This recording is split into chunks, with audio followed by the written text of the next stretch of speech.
mysterious. My name is Blue, and I swear my computer's gonna die on me sometime soon. She's dying. Anyways, today we are lost in Homestuck Epilogue Meet, Chapter 14. Apparently Epilogue 3. Excuse me, what? Oh! I just, completely fucked up my mic. That's cool. Is this like part 2 of Epilogue 2? I don't... Epilogue... Where are we getting Epilogue 3? Okay. Onwards, I guess. Jake yawns and knocks on the window to Jane's office again. For some reason, Jane has the shades pulled shut all the way around. So he's been hovering here for too long in his best tie and his best pair of short shorts. There's a crowd gathered below, gaping at a rare in-person appearance of the globally famous butt. The sunset has turned... Why do you get a pop-up, computer? The sunset has turned the head offices of Crocker Corp into a shimmering glass monolith, a beacon, if you will, of the future, visible for miles in every direction. Jane probably likes to think about it that way, at least. Speaking of Jane, she pops her head out from between two stripes of the silk-lined Venet blind to glower at Jake, who is hovering uselessly in the air. Use the front door, she mouths at him, but he responds with his specialty, incomprehension. I'm sorry, what? The exasperated hand motions Jane tries next worked better. Oh, the front door, of course. Jake flies down to the street so that way he can take the front entrance. He whistles a quaint little ditty to himself while he waits for the elevator to go up to the top floor. This time, he knocks on the office door and Jane lets him in. Inside the office, it's dark and hazy. The whole place is candlelit, and Jane is reclining in her desk, sprawled out like a lounge singer on a grand piano. Specifically, a blue lounge singer on a blue piano. Just like in one of those hideous velvet paintings Jake bought in New Prospect a few years ago. Like all of his impulse purchases. The tacky thing is gathering dust in a pile somewhere in one of the hundreds of spare rooms in his mansion, which now primarily functions as a very expensive warehouse for his atrocious hoarding habits.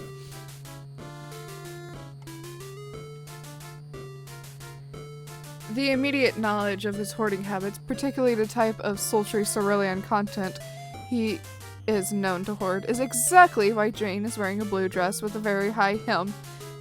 Jake's bow tie practically spins at the sight of it. He freezes on spot. An animal and predatorial headlights of this bosom blue businesswoman. I guess I at least think that's how you say that word. Whatever. Last time we were reading, I complained that I could not read Jake. And we're going to be having to read Jake. Come, have a glass of scotch with me, Jake. We have so much to discuss. Indeed. He crosses the office and shakily accepts the offer of a glass of ludicrously expensive fermented barley grain. He raises it to his nose and pretends to sample the scent. Jane, I must say that this is a very striking ensemble. Oh, you like it? Why don't you... come take a closer look. She's really bad at this, she thinks. This being seduction. She's so bad at it, in fact, that Jake immediately recognizes her ruse for what it is. Laughing nervously, he sucks down the whole glass of scotch in his mouth in one gulp. Ice cubes and all. And then, because he can't actually stand the taste of scotch, immediately spits it back out. Ice cubes and all. Spraying Jane's brand new sexy dress with quite the ungentlemanly fountain of booze spittle. Jane is lashed by both the scotch in her face and how quickly her plan has fallen apart. Jake! But jeebers! Oh no, all over my new dress! Jane, I am so sorry. Here, let me help you clean clean up. It's a curse. It's an actual curse. Jane, I am so sorry. Here, let me help you clean that giggle water off your cat. This is why I can't read Jake English. No, you've done enough. Goodness, you've only been here for 2 minutes and already, why did I ever think? Jane, please, I insist. She tries to push him away, but Jake considers himself to be a gentleman. He helps her to the floor and shrugs off his dress coat so he can use it to wipe her down. She's staring at the ceiling like she hopes it will split open and strike and suck her into a super massive black hole, so she doesn't have to deal with anything that is going on right now. Some of Jake's scotchy slobber is on her glasses, which is not the place she was planning on having it tonight.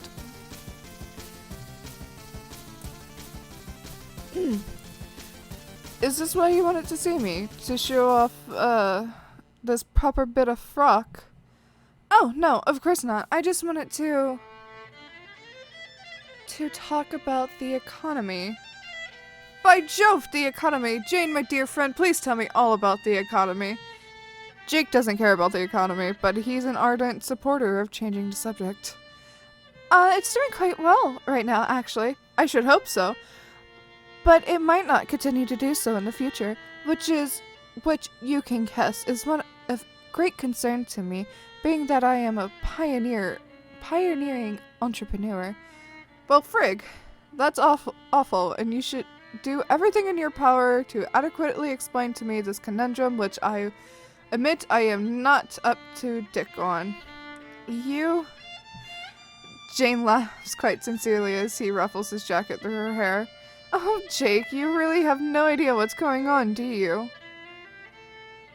Wait, is this about the election, Monk-Up? Because Jane puts a finger to Jake's lips and shushes him.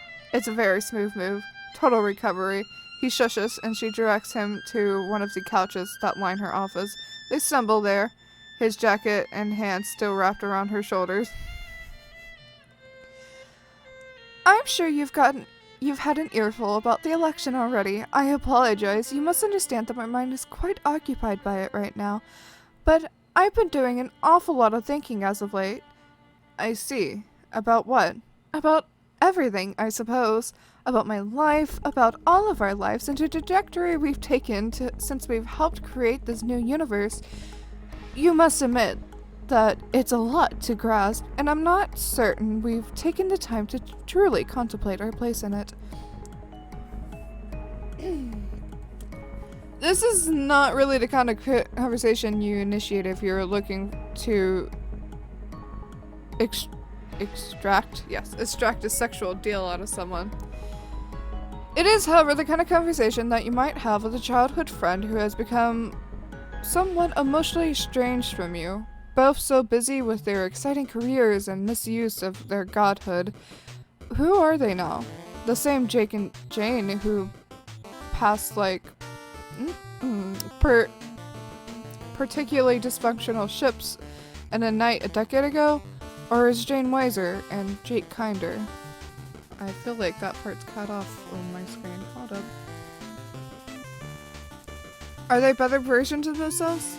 Jane absently rubs the narrow strips of her dress between two fingers, vainly attempting to sort out her jumbled thoughts. That's an earful, Jake is a curse. That's an earful, Jane. I know. It's a headful, too. I can't help but worry. Haven't we really just been drifting these last 7 years? Drifting both in a sense of failing to fulfill our personal potentials, and in a sense of, well, drifting apart. Jane pulls a leg up beneath her, which slides her bare knee between Jake's. The couch dips a bit under their right. Wait. I must admit, I've never thought of it that way. I know. It's just that we're both so busy all the time. The years go by so fast, and I miss you. Jake blinks, his eyes wet and glossy beneath his spectacles. Well, I suppose I miss you too, Jake. Jane.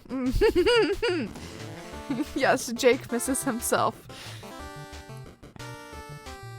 That moment goes from calculated to genuine in an instant. Jake drops his coat and glides his hands down her bare arms so that way he can hold her? Yeah, that's definitely what he's going for. Holding her. Not too gently either. Oh, should I have put a warning before this chapter? Not that I would have known. Jane really is quite pretty with the candlelight glittering across her spectacles, her hair damp, and her front teeth poking out from beneath her lip.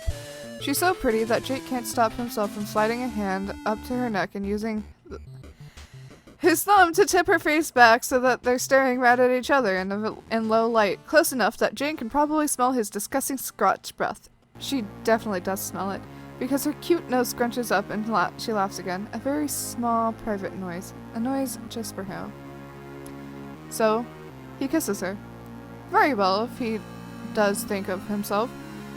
Dirk has given him a lot of uninvited but incisive criticism on his kissing over the years, so Jake wouldn't be surprised if he was convinced he was the best kisser on the entire planet at this point.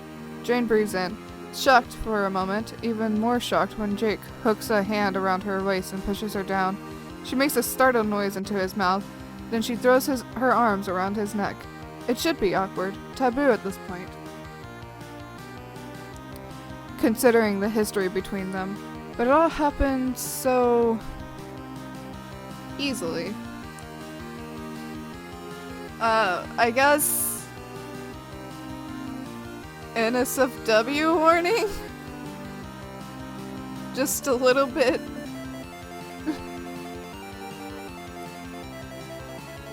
Jane's undoing Jake's bow tie, Jake unhooking his thumb under the hem of her dress and hiking it up another inch. It really cannot spare for decency's sake. There's nothing awkward about this moment, Jake thinks. Two old friends, hot as the blazes, giving into passion. Who could accuse them of impropriety? Sure. There's no V in there, but sure, we'll go with that. Nobody worth their salt in his book. It all makes perfect sense. The inevitable consumption of a whirlwind romance fit for the big screen. Really, the only surprise is how long it took to happen. Jane is a beautiful lady, that's for sure. She's always been. But she's only grown more ravishing as she's come into a full bosom of her... blossom, not bosom. Making this way more intense than it needs to be. She's come into the full blossom of her womanhood. Smooth, silky skin, thick, dark lashes, full feminine lips. Not to mention curves like the Dickens. Jake, stop. It's all certainly conducive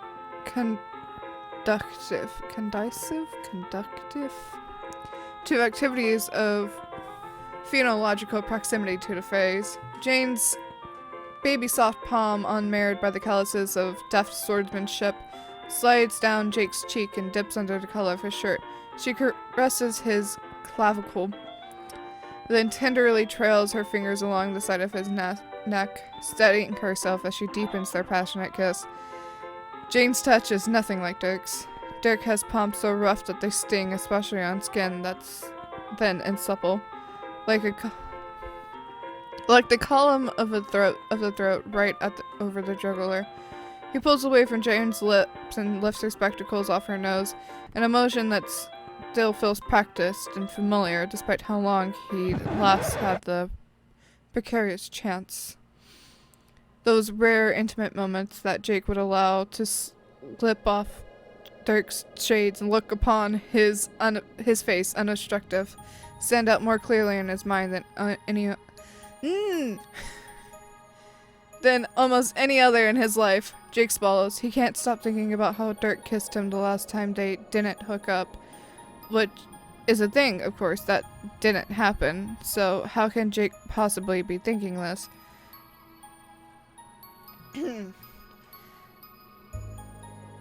Is it some sort of Pavlovian response that makes his heart race like this. He does his best to push the untimely thoughts away, but his fingers tremble as he sets Jane's glasses aside. Jane gazes back at him, cheeks flushed with desire, dark eyes and alluringly coy. All her features are round, soft, welcoming, soothing. The kind of face that makes you feel like you've come home. Dirk is the exact opposites. Long nose, thick eyebrows, pointed features. A man who seems built down to the very essence of his soul to be sharp, hard to approach, harder still to touch. But when you look at it from the right angle, he's anime levels of handsome. Breathtakingly, choirs of angels singing anime handsome. Okay. The sort of man you can't keep your hands off of, no matter how jagged his edges. But his hair is so much softer than it looks. His heart, too. When a heart like that opens up to you, it opens up a whole world as well. A world of increased appreciation for combat, philosophy, life, love. Yelp!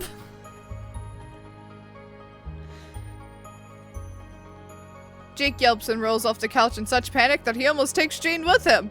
She flies to her feet, startled, breathing fast, and readjusts her disheveled clothes. Jake?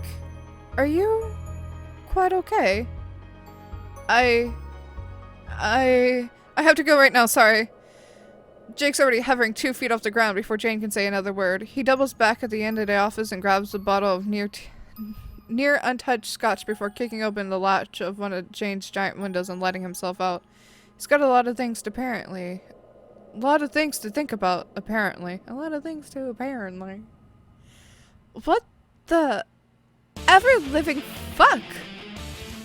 Jane stands alone in her office, confused, horny, and kind of pissed.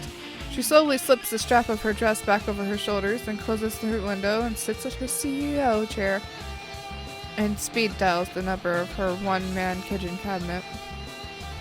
Yo, what up? Not Jake, apparently. Wow, going straight for the double entree. Entree? Word. Huh? How much of that scotch did you have? I think a few drops made it into my mouth when Jake spewed his beverage directly onto my face. Things went that badly, huh? Ah! This is so embarrassing! You know, I wouldn't have approached it this way if I wasn't absolutely certain its margin of error was virtually non-existent. I mean, it's Jake. Were you nice to him? Well, I told you can't be nice to Jake. Listen, Jane. I don't really have time for this jam right now. Why don't you leave Jake to me? Jane squeezes her eyes shut and very softly and quietly bumps her head against the edge of her desk. Why do I feel as if we've had this exact conversation almost word for word before? Because we have. Many times. Well, what do we do now? I'm afraid I've gone and made things worse. Like I said, let me work on it. I know what I'm doing. You always say that. I haven't been wrong yet. Jane, head still planted firmly on her desk, laughs at that. There's a sardonic twist in Dirk's voice that unintentionally recalls every time he's ever fucked up. But it satisfies Jane nonetheless. She knows that he won't fail her. Fine. Please call me later so we may strategize. And also because I could use some emotional support after what just happened. I might be caught up for a while. Why is that? Can't explain right now. Catch you on the flip side, Jane. Wait! Dirk doesn't wait. There's a shadow cast in his doorway that is much more important than the election. Rose is braced against the doorframe, one hand on her purse and the other on her waist. She has her head tipped just so, her pale hair falling in her face at an angle that bisects her perfectly natural expression. Dirk sets down a phone and acknowledges her with a nod. Well, go on.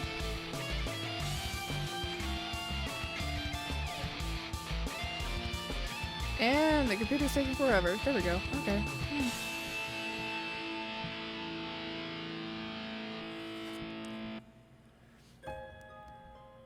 John, fight Lord English. All around you is pandemonium. multi-chromatic cyclone of shrieks and clashing colors as Mina's ghost army claws at the borders of paradox space. Wait, that is her army, right?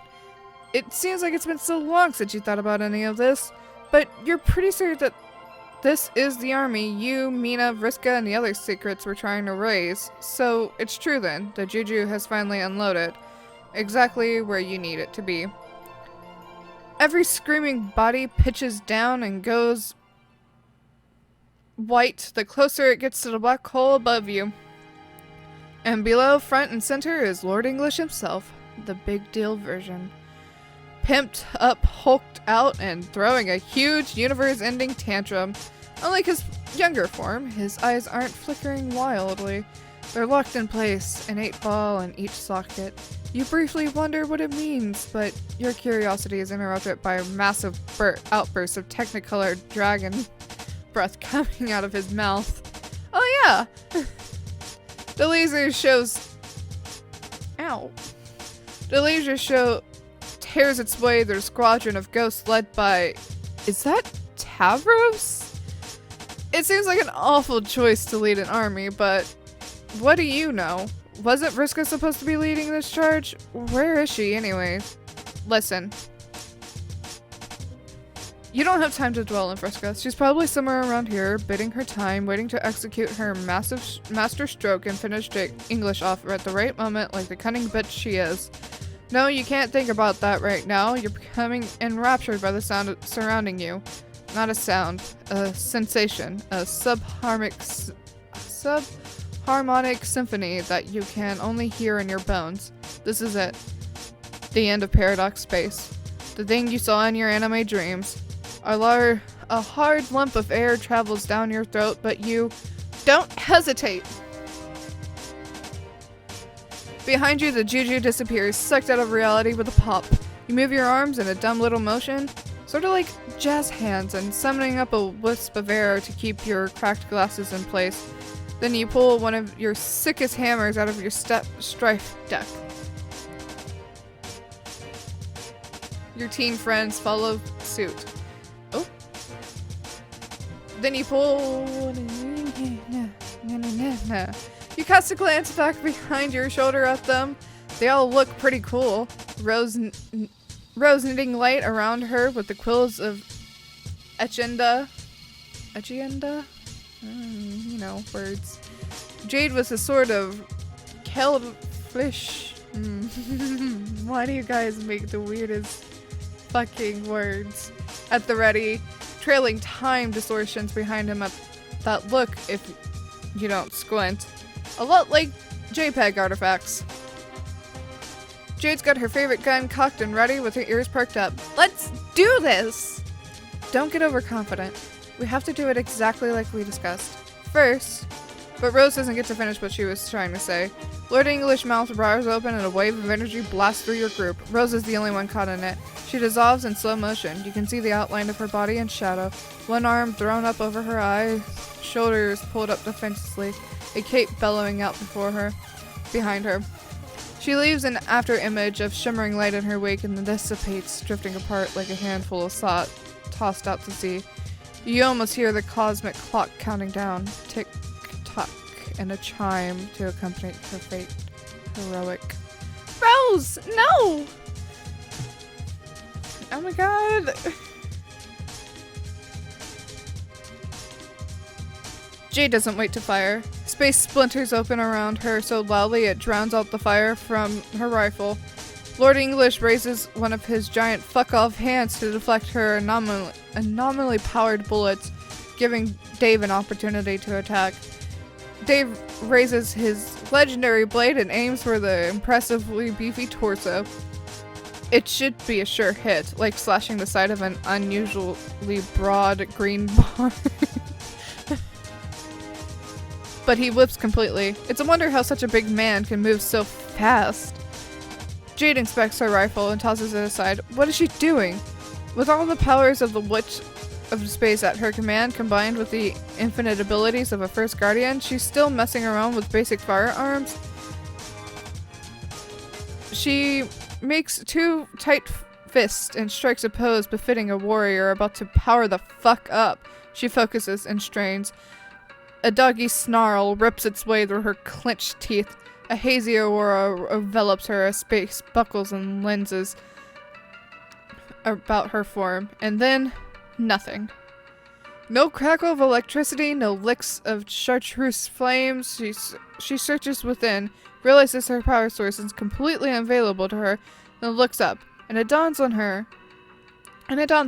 That thing in the sky. That hungry black orb gobbling up everything in sight. That's where the green sun used to be. And it's been swallowed up completely by a black hole. The realization is horrifying. She feels suddenly absolutely helpless. Jade opens her mouth to scream for help, but she's cut off. A razor-sharp fragment of reality slams into her back and it skewers her, exiting right through the center of her space symbol in her hoodie. She chokes and goes limp, encircled by a halo of her own blood. Is that cut off of my screen? It is. There we go. Get in there! You're barely admitted into battle, and both your tactician and your most powerful player are down. You summon a windstorm to momentarily keep Lord English preoccupied and try to grab your sister's wrist. Instead, you catch her by the hem of her skirt. Lord English struggles to emerge from the wind prison you whipped up. You can see one of his arms flailing just to get outside the circumference of your storm. Travis has pulled himself to his feet, recognizing English's temporary state of vulnerability, directs the ghost on his side to attack. No one is paying attention to him. Jade is floating away from you. You're having a hard time maintaining your whirlwind, your glasses, your hammer, and your grip on her. Lord English's head has emerged from the apex of your storm. He looks directly at you. His mighty jaw creaks open slowly, well beyond the reasonable capacity of any mortal mandible hinge. You stare down the dark barrel of his throat, which readies another terrible laser shot. There's not much time to react. Make a decision. You let Jade go. She floats in literal slow motion, buoyed by the billows of her skirt. You summon a gust of wind to push her further away from the battle. You're hit by a back blow from the current, and a line of her blood splashes across her face. But releasing her has created enough separation, just as you hoped. Laser breath passes between you, narrowly missing you both. You reel back like you've just been punched. Your control over the storm goes haywire for a second, long enough for Lord English to free his gaudy gold peg leg from it, and more catastrophically for you to drop your already broken glasses. You whirl around and swing your hammer and to bop this horrible deadly skull in the back into your storm. You can't really see what's going on, but you hear a gigantic crunch, and then another, and another. It sounds like a cereal commercial being played outside the periphery of your vision. Dave? What? Is Lord English eating my hammer? Yeah, dude, he totally is. What the fuck? It's a true outrage. This isn't going to work, waging battle without your glasses. Lord English has just eaten one of your sickest hammers due to your blind folly. Can you imagine going into battle and then your enemy just eats your weapon?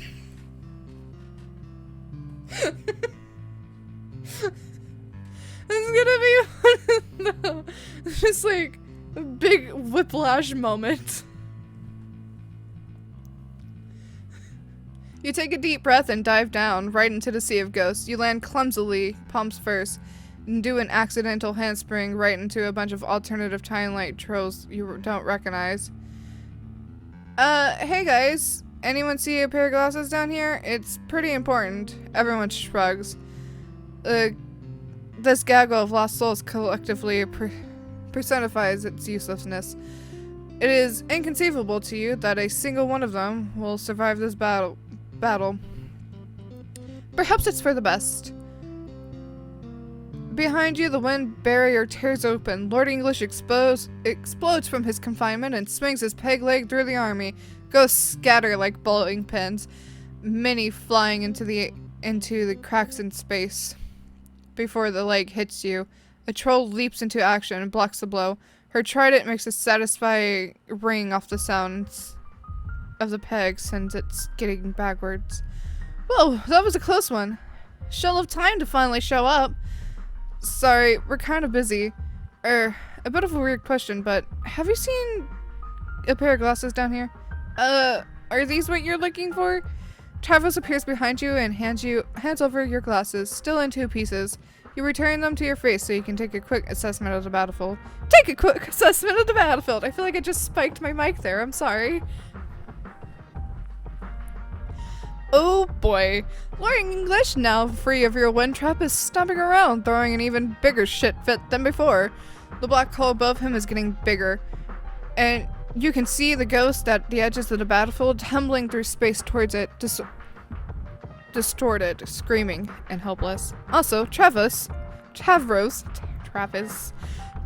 suddenly is leading an admirable charge of about 6 ghosts to attack Lord English Fleshfoot. You wince because you can see what's coming before it happens. It's a shame because you don't have a chance to thank him for finding your glasses. English raises his knee and then stomps 3 ghosts into oblivion, and the other floor, including Tavros, gets evaporated into a beam. Tavros! No! The ghost army seems to be thinning out pretty badly by now. Most of the ones remaining are either fleeing or getting sucked into a hole. You whip out another hammer. Apparently we're gonna start talking in ooh-woo language. You whip out another hammer. A classic this time. The wrinkle fucker. Oh my god, is it the one I think it is? Its boinging pair of irons are hot, hissing, ready for action. You use the wind to propel yourself back towards the fray. Dave is slicing paper cuts into English's torso with glancing nicks. Good for you, Peaches. Slicing paper cuts into English's torso with glancing nicks from his blade. But the monster is spry as ever, making him a difficult target. You take advantage of his distracted cavorting to whack him on the side of the skull. Your hammer connects with a satisfying crunch, and he stumbles back, but recovers and lunges forward in a quick motion so you can barely follow it. English grabs the wrinkle fucker with his no, not again. You hold on tight, but he starts shaking. He starts shaking his head rapidly in the way a dog with a rabbit tries to break its neck. He chomps down hard and shatters the hammer's head, gobbling down the broken pieces.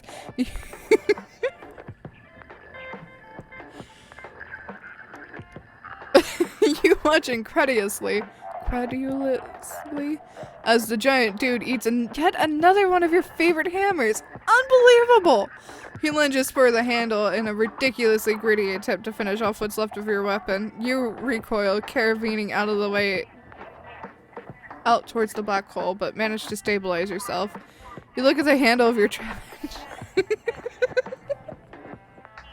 tragically massacred wrinkle fucker and shrug and toss it into the hole. Glancing back down at your foe, you notice Mina still appears to be hanging on, clinging to his left suspender. Yo, hold on! Going for the krill! Mina, I don't know if it's gonna be that easy, but, you know, let's go. Dave takes a step back to provide some space for whatever killer move she's got up her sleeve. She raises her trident and slams it in the back of Jake. Jake? I saw English and immediately thought Jake. In the back of Lord English's neck. English reacts as if he's been stung by a bee. He howls, rears up, throwing Mina off his back with a force that sends her hurtling out into space. You can't track her into the void with your eyes. She's flung so far and so fast, you can only assume the worst. Glancing back down, you see English hasn't wasted any time ridding himself of the irksome heroes. After ridding himself of the irksome heroes, he has Dave pinned under his big green foot and is applying pressure. You gotta act fast. You flip out another hammer, you don't care which one, and send it flying towards the monster's face. English quickly whips his head in the direction of the sailing hammer and swallows it whole. Jesus Christ.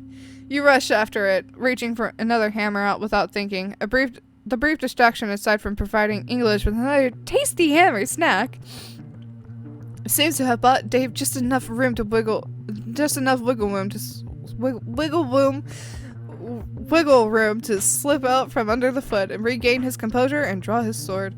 I need to take a drink before we go on.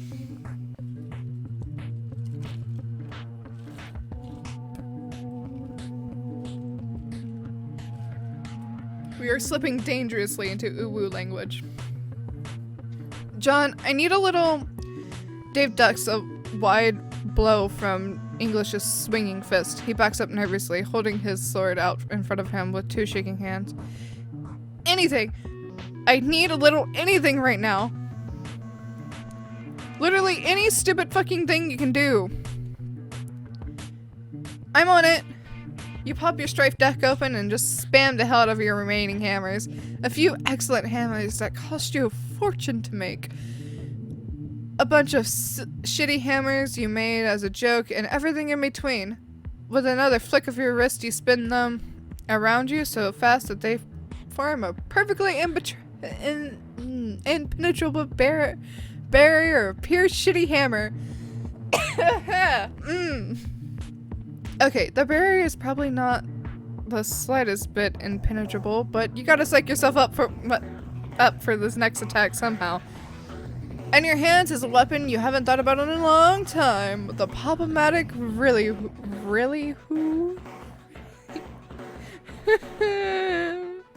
words. Really silly words. It hums with both tricksy energy and barely contained potential of mischief. You strike the baddest ass pose you could possibly strike while wielding such a clownish looking emplacement and begin your advance. However, you're interrupted by a voice screaming out from behind you. It's half familiar and half cat? Dave Petastrape. Wait! I don't know what voice to give this, really.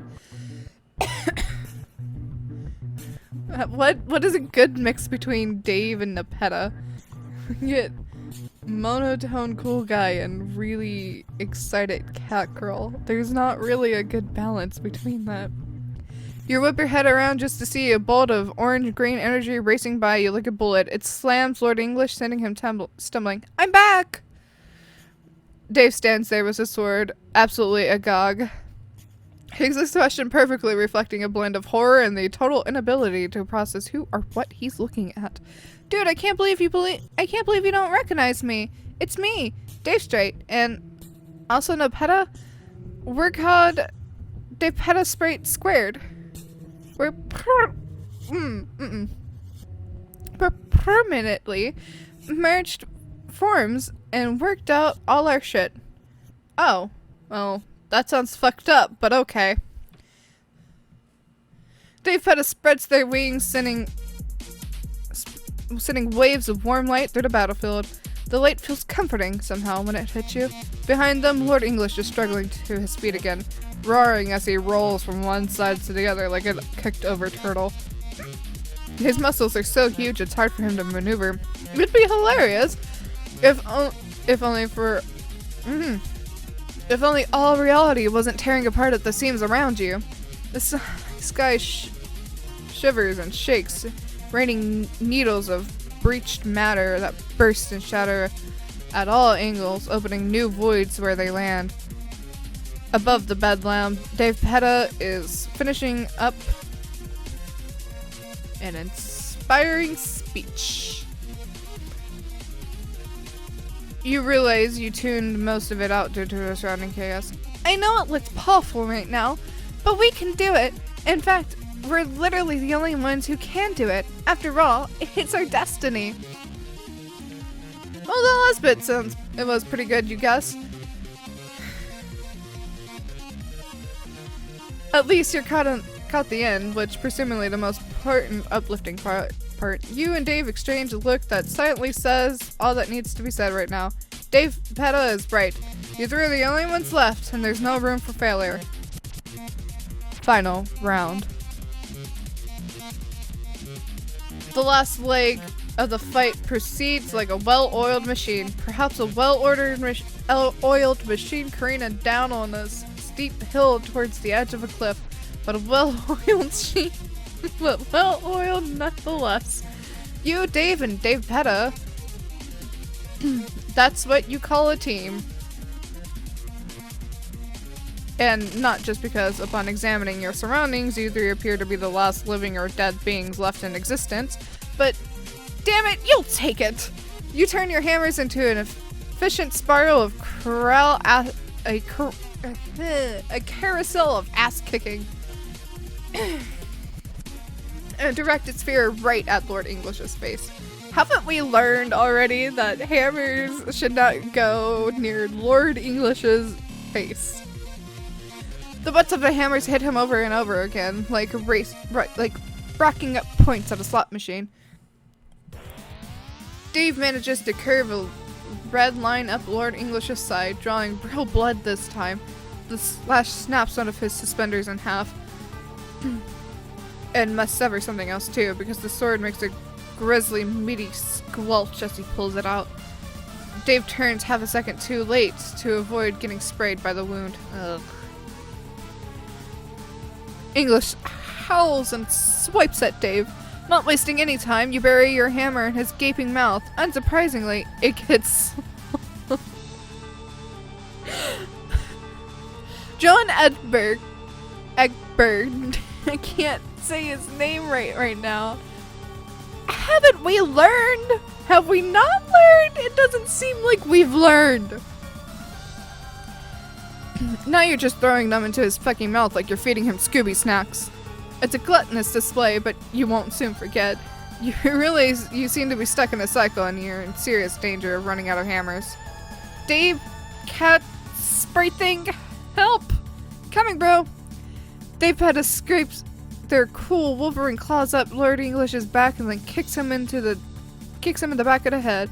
You time it perfectly with and complete the combo with a well-placed really who undercut to his jaw. Oh god. Where did we go?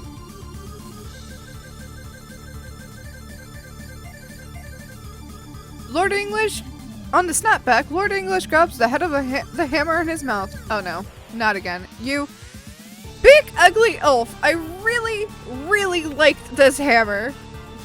Maybe it's the sentiment attached to the hammer, or maybe you're just fed up with this gross pig trading your full inventory of hammers like an all-you-can-eat buffet. But this bullshit stops here, you think, which is why you refuse to let the handle go when English wraps his tongue around it and unhinges his jaw with a sick, wet pop. You plant one foot under his nose and the other on his mandible and tug back. He makes a guttural sound at the back of his throat and sucks really in deeper in. Your heel slips on some drool and your whole leg skids straight into his mouth. You twist off balance, fail to catch yourself. You only let go of the hammer when you feel the walls of his throat constrict around your ankles, and the pressure sucks you in with the knee with one gulp. Really who is in his stomach, and you're following it down quicker than you can even process. Is this the end? No, you think.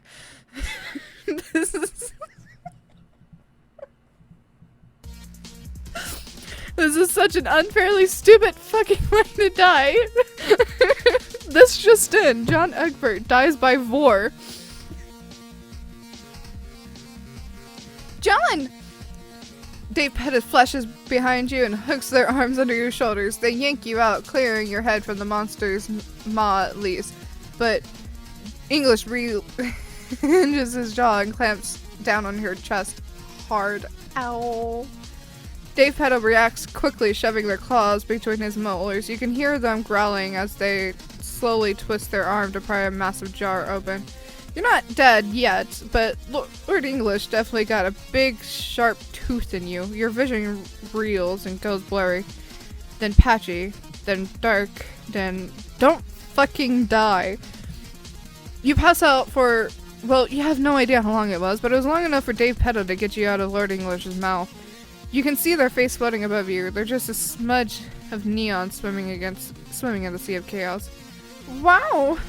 Wow! Wow! You almost got vorted.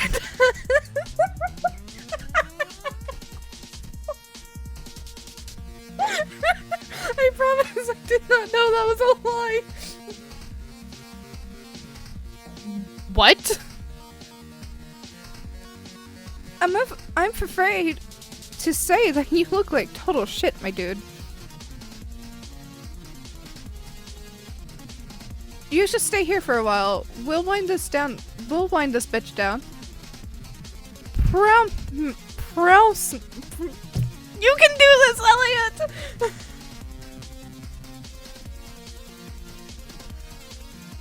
Promise me you won't move. Promise? Oh. Promise. Oh.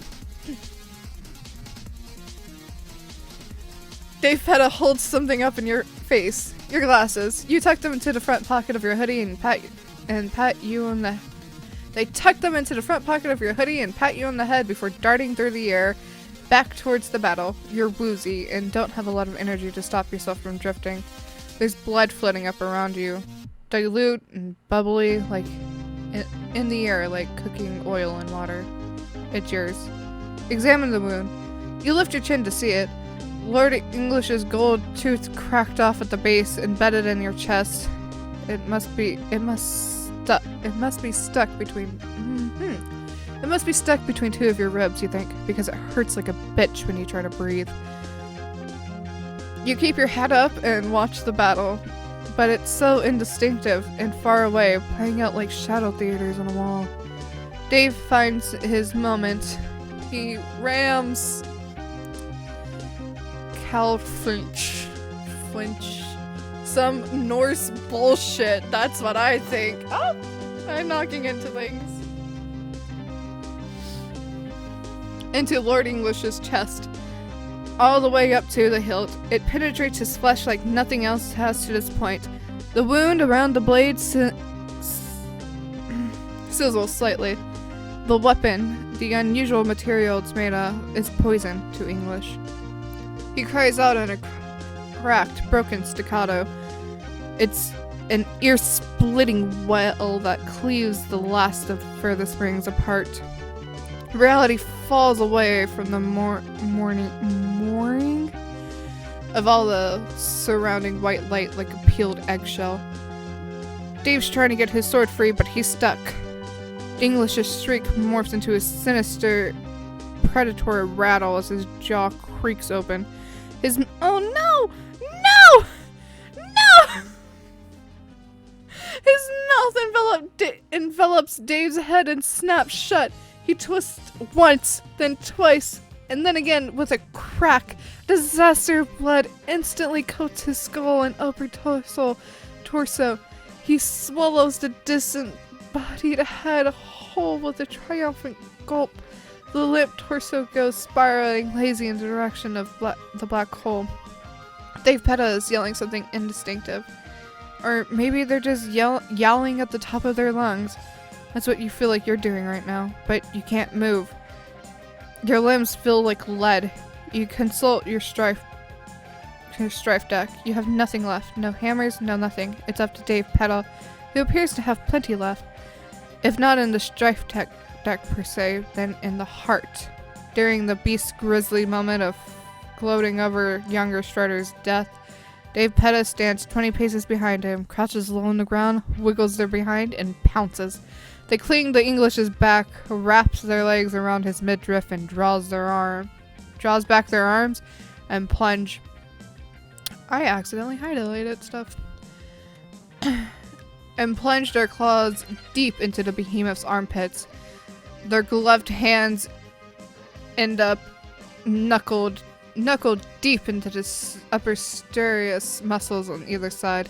Dave Petta then spreads their wings in an awe-inspiring display, an unwitting specter viewing Lord English from the front of mighty An unwitting specter viewing Lord English from the front might suspect a garish orange-green wings belonging to English himself. Dave Petta then, with all their might, lifts Lord English into the air, flies towards the black hole, trailing ribbons of blood and neon. English fiercely resist. It's resist fiercely. Elle, you're mixing up words. But they're both already locked into a gravity well, and behind any threshold of escape. He cannot do anything about it, no matter how much he screams and cries. This victory, this final sacrifice, has always been the destiny of Dave Petta, as they have sensed from the moment they were created. And to die on this day, in this way, has always been the destiny of Lord English. The black hole, gaping, implacable, the cosmic embodiment of the dead cherub, his long departed sister finally welcomes Lord English home. English and Dave Petta are sucked into the subatomic whimper. The reunion sends shock waves across the pitiful remains of paradox space, and then everything is wholly and utterly and categorically silent. It's over. Lord English is dead. But it doesn't feel over somehow. You don't feel like you've won. You can barely feel anything, actually. All you can think about for now is Dave Petta. How they were so unfretted and brave. How they sacrificed themselves by flying right into the black hole like a fucking piece of garbage. You can almost hear Dave saying, "May God rest his soul."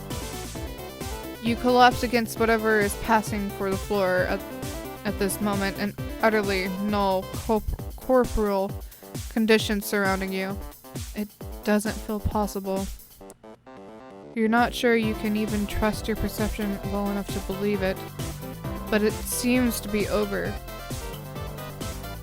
You've convinced yourself of this truth well enough to allow yourself to exhale. Enough to allow yourself to suddenly acknowledge the agony coursing through your body, emanating from the gold tooth lodged in your chest. You allow yourself to succumb to the overwhelming urge to sleep. Close your eyes. Holy shit, it's been 53 minutes. Well, that was no, so many people died. John almost got bored to death. I'm never going to live this moment down. I guess the battle with Lord English is over. And I guess no one survived, because it seems like John is dying. But who knows? We won't know until the next episode. Oh, okay. Well, that's it for today's stars. If you liked the video, please give it a like and subscribe if you haven't already to join our wonderful galaxy. Comment down below and I'll get back to you in some way or another. And I will see you for our next adventure. Remember, we're all made of the same cosmic dust, so be nice. Kate, love you. Bye!